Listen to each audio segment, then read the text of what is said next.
My daughter-in-law wanted my seat at the table. Too bad, she wasn't smart enough.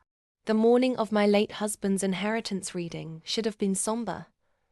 But fate had other plans. I stepped outside, heels clicking against the driveway, and reached for my car door when a stranger sprinted toward me, breathless. "Don't get in," he shouted. "The brakes have been tampered with." For a moment, the world froze. Then the truth hit me like a storm. Only one person stood to gain if I didn't make it to that meeting. My daughter-in-law, the greedy little leech who had been circling my husband's estate like a vulture even before his body was cold. I didn't panic.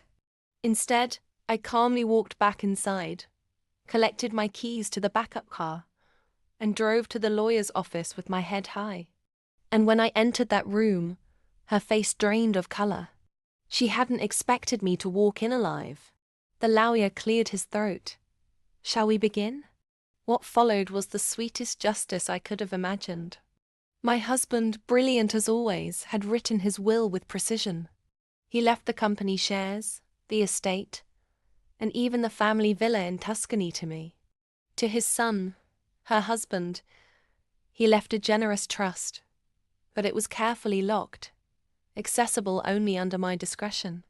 But here's where the plot twisted like a knife. Tucked inside the envelope was a video recording.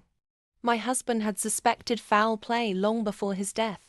In the video, he looked straight into the camera and said, "If you're watching this, and if anything has happened to my wife, look closely at my daughter-in-law." The room went dead silent. My son shifted uncomfortably, his eyes flicking to his wife. She tried to protest, but the evidence didn't end there. Security footage from the mechanic's shop sent anonymously to the lawyer showed her paying someone to tamper with my car. She gasped, trembling, then bolted for the door, only to be intercepted by 2 officers already waiting in the hallway. The leech who thought she could erase me from the picture was led out in handcuffs, her designer heels clattering against the marble floor. And me? I sat back, calm as ever, watching her empire of lies collapse in real time. The ultimate revenge wasn't just surviving her plan.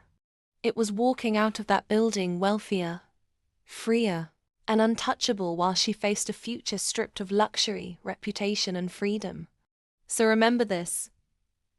Sometimes your enemies will dig a grave for you, but they'll end up falling into it themselves. If this story left you on the edge of your seat, and you crave more shocking revenge stories with brutal twists, smash that subscribe button on my YouTube channel. Trust me, the next story will leave you speechless.